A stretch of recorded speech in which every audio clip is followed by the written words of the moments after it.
A paz do Senhor, irmãos e ouvintes da Palavra do Senhor nosso Deus. Lições bíblicas da nossa EBD, Escola Bíblica Dominical. A Igreja em Jerusalém, doutrina, comunhão e fé, a base para o crescimento da Igreja em meio às perseguições. Comentarista é o pastor José Gonçalves. Estamos na lição número 4. Uma igreja cheia do Espírito Santo, que será realizada presencialmente na maioria das igrejas da Assembleia de Deus no Brasil, dia 27, que é domingo que vem agora, 27 de julho de 2025. A leitura bíblica em classe se encontra em Atos dos Apóstolos, capítulo 4, versículo 24 ao 31, que assim nos diz: E ouvindo eles isto, unânimes levantaram a voz a Deus e disseram: Senhor, Tu és o Deus que fizeste o céu, a terra e o mar e tudo que neles há, que disseste pela boca de Davi, teu servo, porque bramam os gentios e os povos pensaram coisas vãs. Levantaram-se os reis da terra e os príncipes se ajuntaram a uma contra o Senhor e contra o seu ungido. Porque verdadeiramente contra o teu santo filho Jesus, que tu ungiste, se ajuntaram não só Herodes, mas Pôncio Pilatos, com os gentios e os povos de Israel, para fazerem tudo o que a tua mão e o teu conselho tinham anteriormente determinado que se havia de fazer.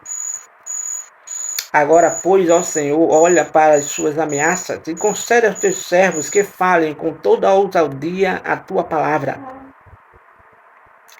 enquanto estendes a tua mão para curar e para que se façam sinais e prodígios pelo nome de teu santo Filho Jesus. E tendo orado, moveu-se o lugar em que estavam reunidos, e todos foram cheios do Espírito Santo e anunciavam com ousadia a palavra de Deus. O texto áureo nos diz assim: E tendo orado, moveu-se o lugar em que estavam reunidos, e todos foram cheios do Espírito Santo e anunciavam com ousadia a palavra de Deus. Eles, a igreja primitiva, os cristãos primitivos, foram orar. E orando, moveu-se o lugar. Balançou, chacoalhou o lugar aonde eles estavam orando. E ali todos foram cheios do Espírito Santo. Foram revestidos do Espírito Santo. Atos dos Apóstolos, capítulo 4, e versículo número 31. Eles orando pela igreja, pelos cristãos, os servos de Deus, que estavam sob ameaças de prisões, de açoites e de morte. Mas eles foram orar, e orando eles, unânimes, ou seja, de comum acordo, o lugar se moveu. Porque não era uma oração à toa, supérflua, pelos seus próprios interesses. Era uma oração pelo reino de Deus, pela causa do Evangelho. E Deus obrou maravilhas, enchendo todos do seu Espírito Santo. E eles, cheios do Espírito Santo, eles agora anunciavam a palavra de Deus, pregavam com ousadia, coragem a palavra do Senhor nosso Deus, mesmo que diante de ameaças, de morte, de prisões, eles pregavam com toda ousadia. Verdade prática nos diz assim: uma igreja cheia do Espírito Santo suporta aflições. No contexto aqui, suporta perseguições, suporta prisões, suporta açoites, surras, como assim de fato aconteceu com a igreja primitiva. Então, uma igreja cheia do Espírito Santo suporta aflições, ora com poder e ousa no testemunho cristão. Ou seja, fala de maneira que realmente não temem, mas pregam fielmente, anunciam fielmente o Evangelho, a palavra de Deus, sem temor. Medo dos que o afrontam. Partindo já para a leitura, os tópicos, melhor dizendo. Tópico número 1, nós temos uma igreja perseverante. Estamos falando na temática, uma igreja cheia do Espírito Santo. E no primeiro tópico já temos uma igreja perseverante. E o que é uma igreja perseverante? É uma igreja, subtópico 1, que suporta o sofrimento. O comentarista começa dizendo que após sua pregação junto à Porta Formosa, Pedro e João são levados presos. Atos capítulo 4, versículo 3. E depois de serem presos, eles são ameaçados por pregarem e ensinarem no nome de Jesus. Atos 4:17. Foi dito para eles, estando ali no Sinédrio, naquela devida, praticamente, prisão, porque a partir dali eles iriam ser presos, que eles não ensinassem no nome de Jesus, 4:18 de Atos. Mas eles não obedeceram a essa ameaça, a essa ordem dos seus superiores, que, claro, estavam contrário a Deus, contrário às Escrituras. Como obedecer contrário às Escrituras? Como obedecer se está oposto ao que diz a palavra de Deus? Se contradiz a palavra de Deus. Foi exatamente o que os apóstolos fizeram. Desobedeceram a ordem que foi dada. Olha, a partir de hoje, vocês não preguem, não ensinem, não falem a homem algum sobre Jesus, sobre salvação, sobre Deus, sobre esse cristianismo que vocês estão pregando a partir de hoje. Mas eles não colocaram isso em prática. Um cristão jamais vai colocar isso em prática. Deixar de pregar, de ensinar fielmente a palavra de Deus, o Evangelho de Cristo. Por quê? Porque não é assim que a palavra de Deus diz. A palavra de Deus diz que é para pregar. Foi ordem de Jesus. Marcos 16:16. Em Atos dos Apóstolos, capítulo 20, se não me foge a memória, versículo número 8, se não me escapa da memória, o apóstolo Paulo recebe uma visão de Deus e Deus diz assim para ele: olha, não temas nem te cales, mas fala.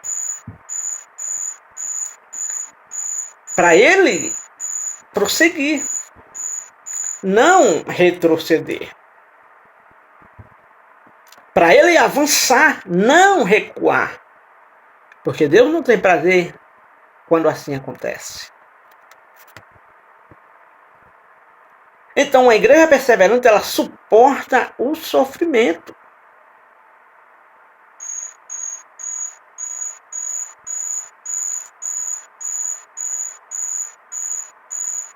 A ordem era clara, mas os apóstolos estavam dispostos a pagarem o preço de não segui-la.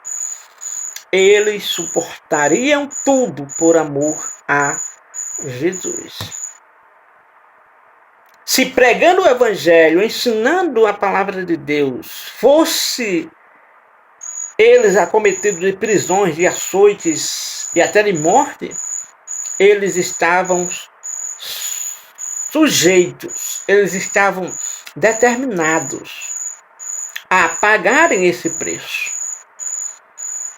a não serem intimidados, como assim foram, mas eles não se intimidaram, ao contrário, eles continuaram na marcha em Cristo nosso Senhor.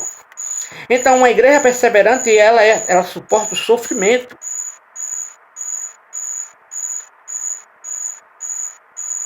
Olha só, uma igreja continuamente cheia do Espírito Santo, ela suporta as provas e o sofrimento.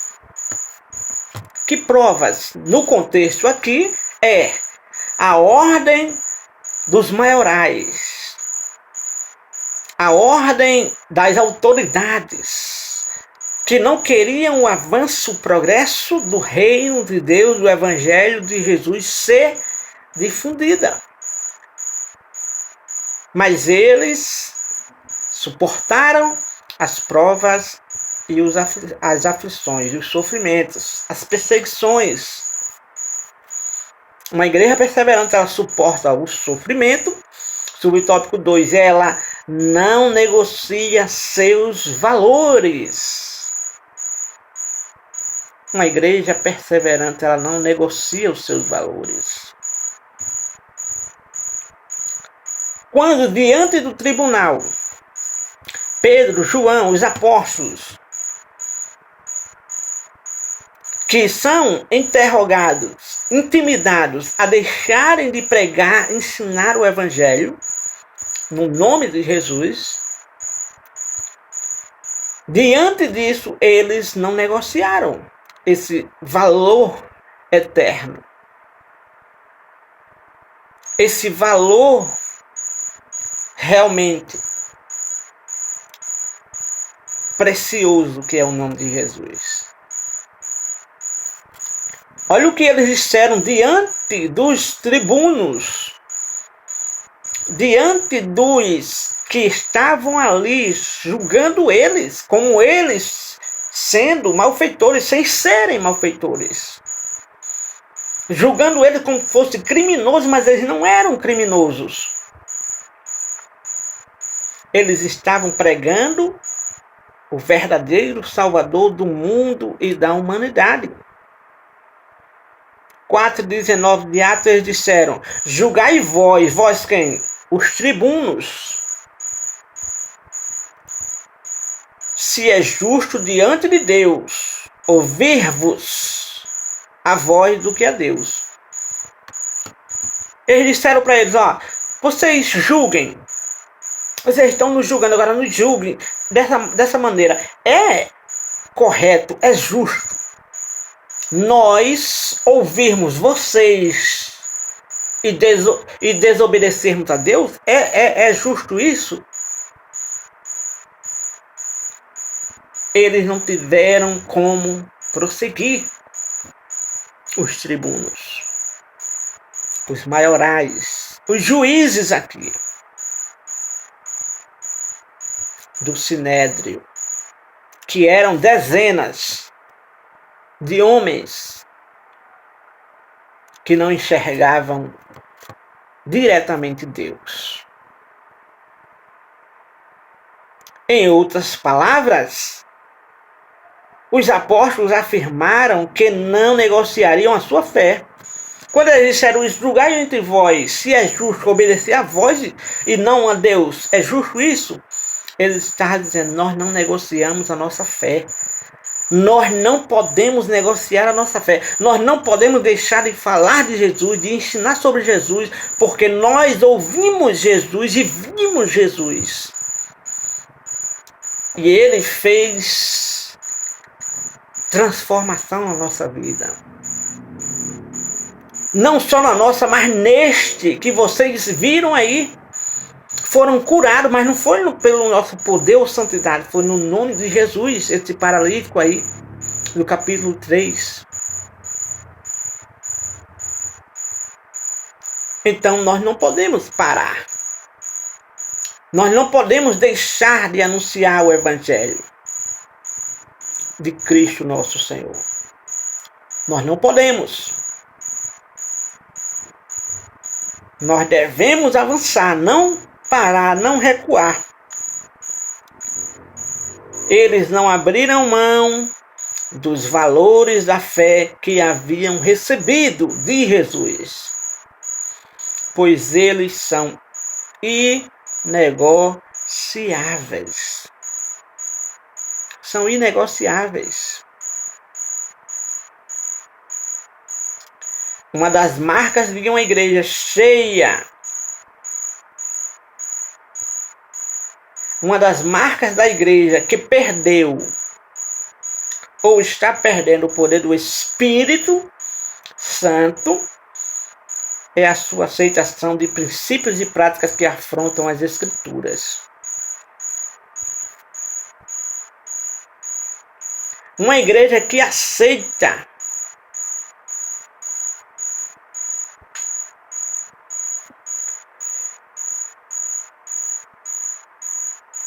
práticas, coisas, costumes que afrontam as Escrituras, ou seja, que as Escrituras reprovam, é uma igreja que está perdendo seus valores que Deus concedeu a ela. Será que existem igrejas que estão negociando esses valores? Será que tem esses valores se perdidos?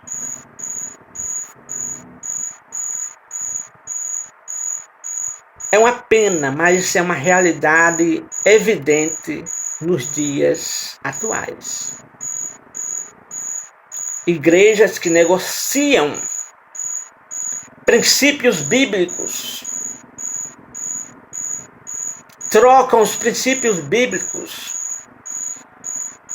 aceitam o que a Bíblia não aceita, aprovam o que a Bíblia não aprova, faz o que a Bíblia não manda fazer. Então é uma igreja que está perdendo os seus valores. Porém, a igreja primitiva deixou bem certo, bem claro, que não negociava os seus valores. Jamais negociariam deixar de falar do que viu e ouviu presencialmente por Jesus, repassando para os demais. Jamais ia deixar isso acontecer.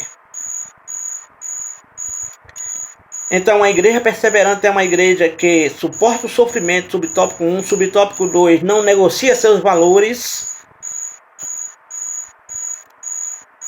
E quais são os valores que a igreja tem? O valor da santidade. A igreja não é imunda, a igreja é santa. Quais são os valores dessa igreja? É a santidade, é a meditação da palavra de Deus. A igreja não negocia esse princípio. Jamais. Ela medita, ela dá atenção, ela dá prioridade à palavra de Deus. Ela não negocia esse valor, porque esse valor é realmente inegociável.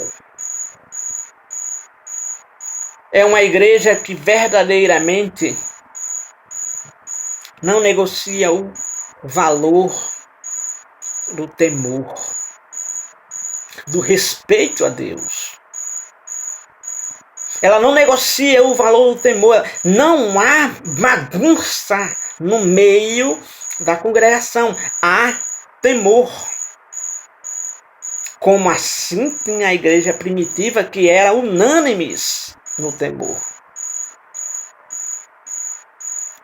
Se a igreja que você está não negocia esses valores ou está negociando esses valores, é uma marca de que ela está perdendo o Espírito Santo. Mas se ela coloca esse valor em evidência, não abre mão desse valor, então é uma igreja que está no caminho certo. Então a igreja perseverante é uma igreja que suporta o sofrimento, não negocia os seus valores, é uma igreja que está convicta da sua fé. É uma igreja que está convicta dos seus valores, dos seus ideais, propósitos que vêm de Deus. Então ela está convicta de sua fé. E quando ela está convicta de sua fé, ela não está se apoiando em suposições.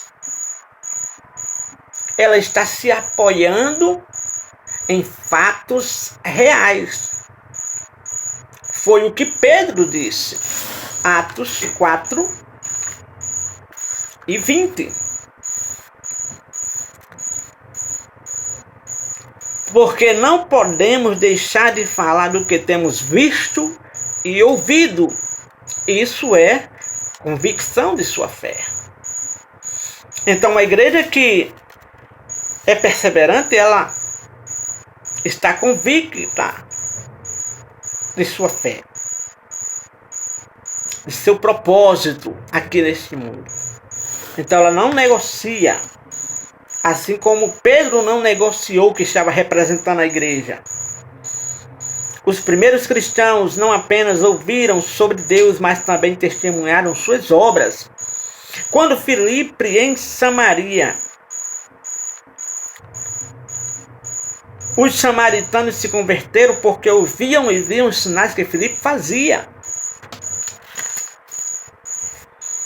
Então, uma igreja perseverante, ela tem convicção de sua fé. Ela é a coluna e firmeza da verdade, como Paulo a Timóteo disse. Ela está apoiada, fundamentada na palavra de Deus. E ela não abre mão disto, ela persevera, ela insiste, ela persiste, mas não desiste da palavra de Deus. É claro que nós, diferente dos primitivos, dos apóstolos que viram ocularmente Jesus, nós podemos vermos Jesus pela fé, sentir Jesus pela fé. Isso é uma convicção que é baseada em fatos, não em suposições. Que fatos são esses? Fatos registrados na palavra de Deus. Então não abrimos mão disto. Não abrimos mão disto. Jesus é a nossa base. A palavra de Deus é a nossa base. Aonde a nossa convicção está instalada, enraizada, arraigada em Jesus e na sua santa palavra.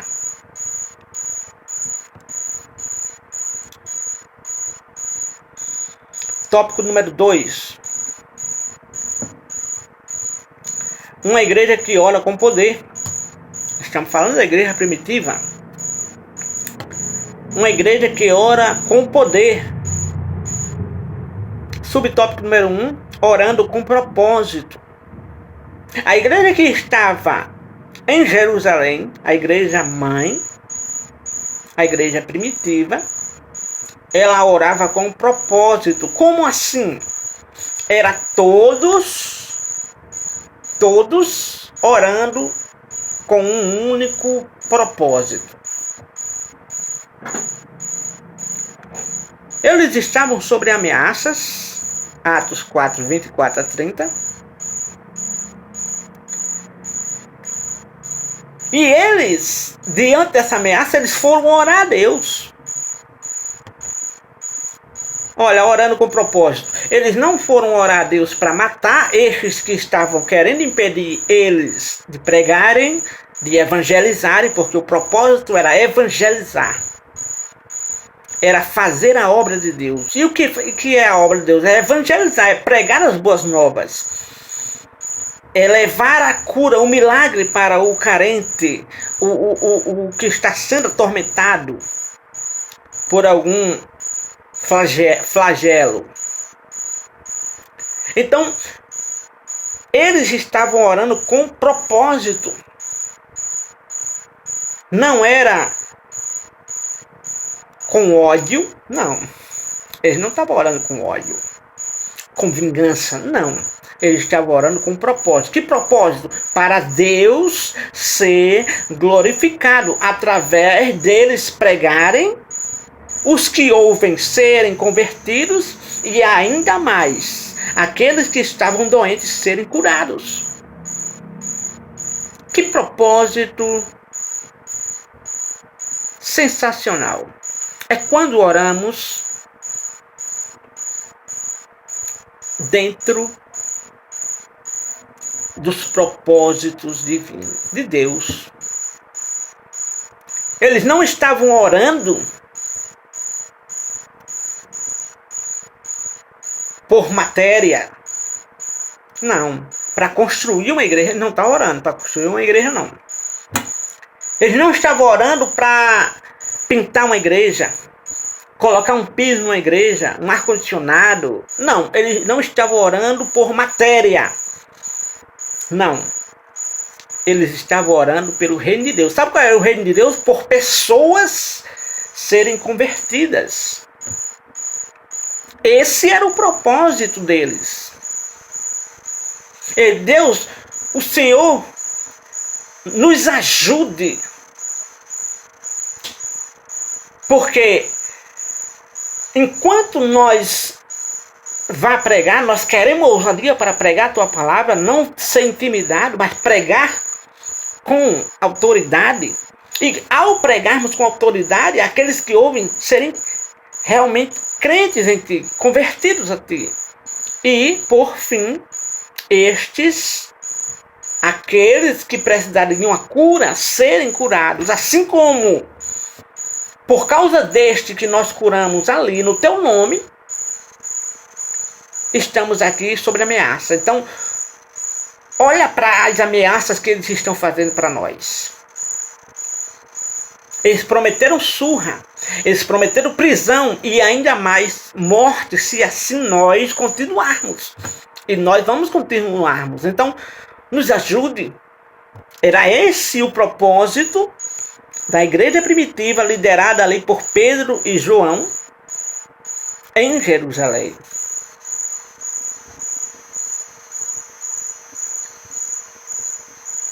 O propósito era que Deus fosse glorificado por meio do evangelismo de poder que eles iriam fazer.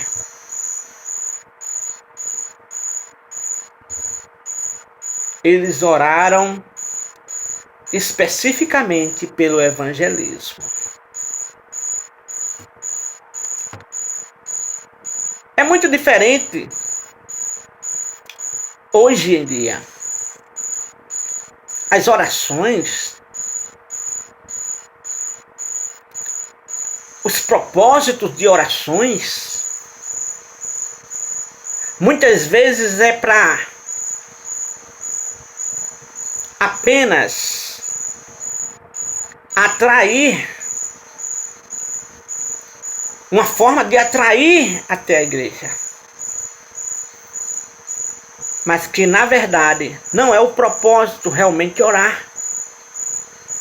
São campanhas e mais campanhas para poder fazer aqueles vulneráveis a serem dependentes de campanhas. Não da oração, mas de campanhas. Mas eles estavam ali, a igreja primitiva, orando com propósitos. evangelizar e Deus ser glorificado através da conversão, através da cura, através da expulsão de demônios,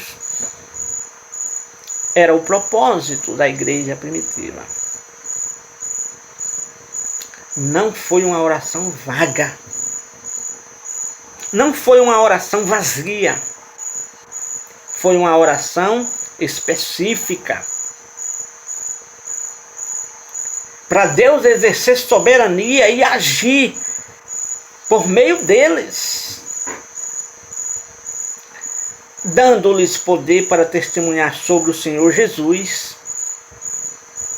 Então o propósito da oração foi para que Deus fosse glorificado na resposta. Que resposta que Deus seria glorificado? No evangelismo, sendo aceito aqueles que ouvirem e curados aqueles que estiverem enfermos. Então eles queriam esse propósito, e esse propósito já era o propósito de Deus. Por isso que Deus obrou. E muitas vezes vai se orar e não é o propósito de Deus. Então ora, está gastando tempo, está deixando de ir para as ruas evangelizar, está deixando de falar de Jesus para com o perdido e pecador, até o carente, o enfermo, porque é uma oração vaga, vazia, sem propósito. Subtópico 2. Orando em unidade. Ou seja, unido, em concordância. Apesar de terem maduros e imaturos, novos convertidos e mais velhos na fé, mas eram todos com o mesmo propósito. Todos orando com um mesmo sentido. Apesar que eram todos orando, é claro que não era uma oração igual, mas era o mesmo sentido. Não era todos orando a mesma fala, uma mesma frase, mas era com o mesmo sentido, com o mesmo propósito. É aqui onde tem toda a diferença. 4:24 de Atos dos Apóstolos. E ouvindo eles isto, unânimes, levantaram a voz a Deus, com um propósito.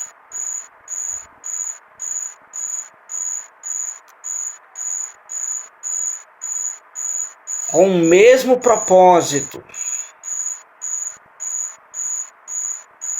E em total harmonia. Não era desarmônico. Você percebe quando você frequenta a igreja e está ali um grupo de oradores orando, e você vê que não há muitas vezes harmonia, mas sim desarmonia.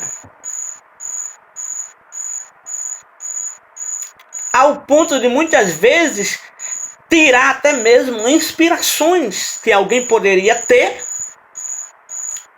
e de repente, pela desarmonia, acaba perdendo.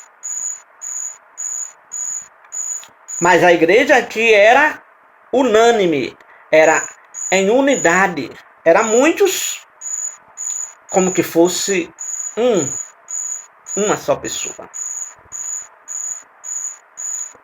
Unanimemente.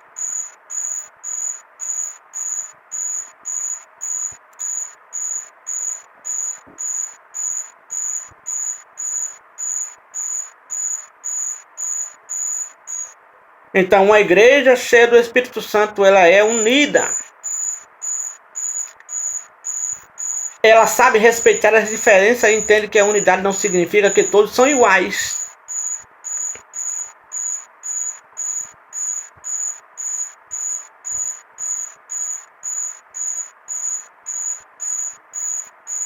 Subtópico 3. Orando fundamentado na palavra de Deus.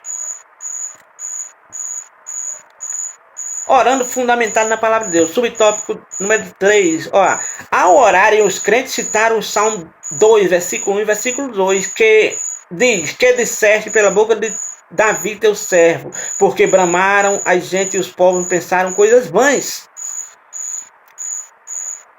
Não basta orar, é preciso orar tomando como base a palavra de Deus. Orar fundamentado na palavra é orar crendo e afirmando as suas verdades. Orar fundamentado na palavra de Deus é orar as Escrituras. É orar fundamentado, baseado no que diz as Escrituras. Eles citaram as Escrituras, que é Atos 4:25, eles citaram as Escrituras, que está escrito em Salmo 2, versículo 1 e versículo 2. Repito, que disseste pela boca de Davi, teu servo, porque bramaram a gente e os povos pensaram coisas vãs. Pensaram coisas vãs, Senhor. Tentaram fazer coisas vãs. Não é uma coisa vã? Tentar impedir que o evangelho prossiga, o nome de Jesus seja proclamado, que o reino de Deus cresça através de conversões. Não é pensar uma coisa vã? Era o que o Sinédrio estava querendo fazer.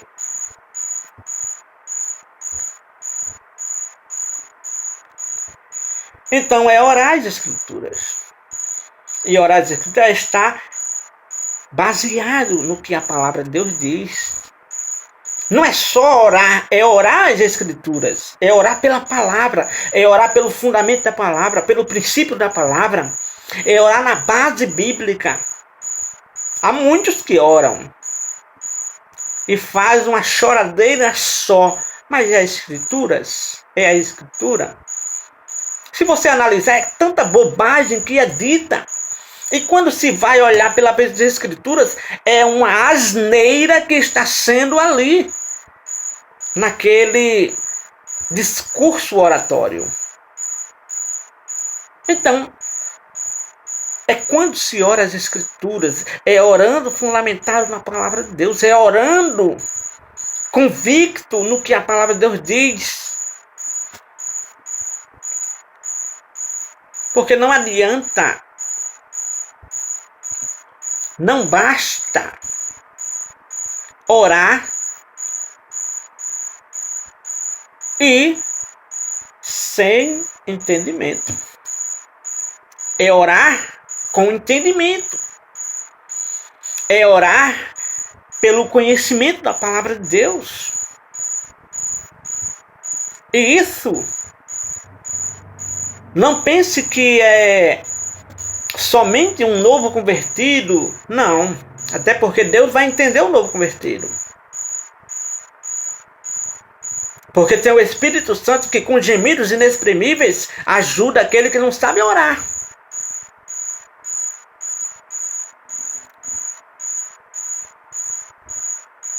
Mas quando parte para ministério, quando parte para pessoas de longas jornadas, isso acontece. Quando se passa pelo crivo da palavra de Deus, a gente percebe, consegue detectar que não é uma oração fundamentada na palavra de Deus. Não é uma oração conforme a vontade de Deus. É por isso que é pedido, é orado, gastado tempo e muitas vezes não respondido. Tiago disse que ora, pede e não recebe, é porque pede mal. Ou seja, porque não está conforme às Escrituras.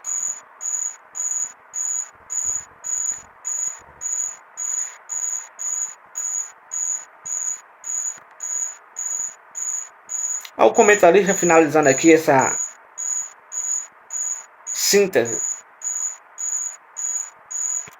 Lembrando que Deus vela para cumprir com a sua palavra. Por isso que nós devemos orar fundamentado na palavra. Jeremias 1:12. Comentarista José Gonçalves diz, não há dúvidas de que a falta de fundamentação bíblica pode estar por trás do fracasso na vida de oração. Na vida daquele que ora, o fracasso pode estar por trás daquele fracasso, está verdadeiramente a falta de fundamentação bíblica na oração. Vamos tomar, por exemplo, Elias quando foi orar. Pedir fogo do céu e Deus mandou. Ele estava fundamentado na palavra de Deus.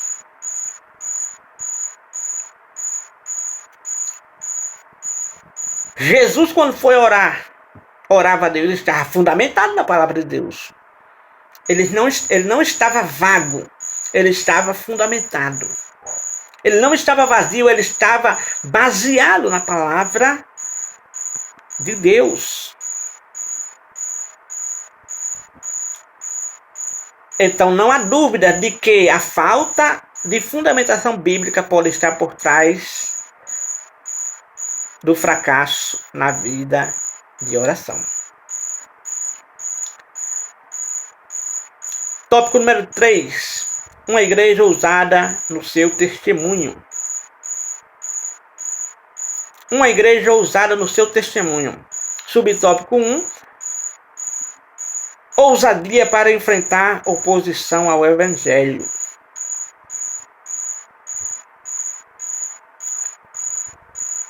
Ousadia.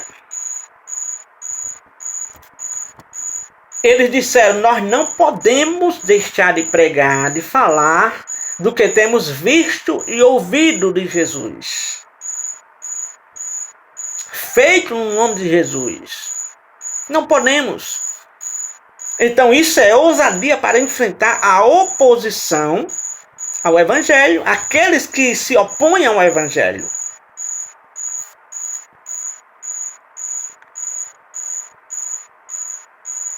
Uma igreja que procura se ajustar à agenda do Estado, o poder cívico, a autoridade governamental. A igreja que se ajusta a ela que é contrária à palavra de Deus, então a igreja perdeu a sua autoridade. Quando ela se ajusta ao Estado, ela perdeu a sua autoridade espiritual e sua legitimidade bíblica.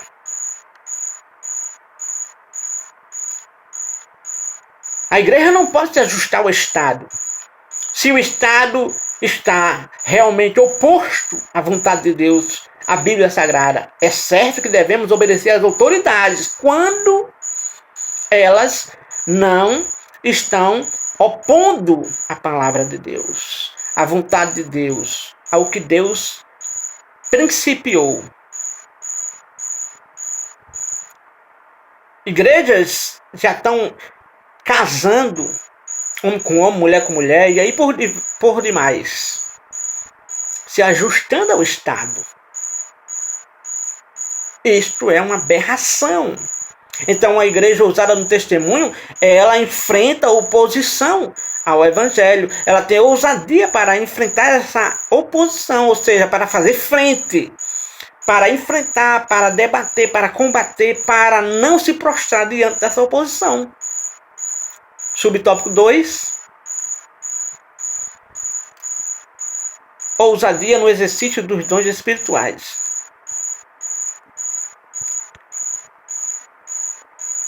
Ousadia no exercício dos dons espirituais. É quando a igreja não só vive de frases de efeito, mas sim da realidade de um dom espiritual. De um dom ministerial. De um dom do Espírito para edificar a igreja. Então ela tem ousadia para esse exercício dos dons. Dom de profecia, profetiza. E aí, por diante, não importa com quem vai ser afrontado ou ali colocado às claras. exerce com ousadia o dom espiritual. Terceiro e último subtópico, ousadia na exposição da palavra. Ousadia. A igreja ousada no seu testemunho é uma igreja que ousa, tem ousadia na exposição da palavra de Deus. Não importa se ali tem um juiz, se ali tem um advogado, se ali tem pessoas de níveis acadêmico, PhD e aí por diante, não importa.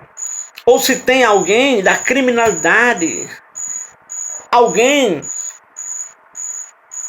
com muitos adjetivos, até mesmo grandiosissimamente negativos, a igreja tem ousadia na exposição. Ela vai expor a palavra de Deus, não importa, ela vai expor a palavra de Deus. E a palavra de Deus sendo exposta, ela me revela, ela te revela. Então, a igreja tendo essa ousadia no seu testemunho, ela tem ousadia nessa exposição bíblica da palavra de Deus.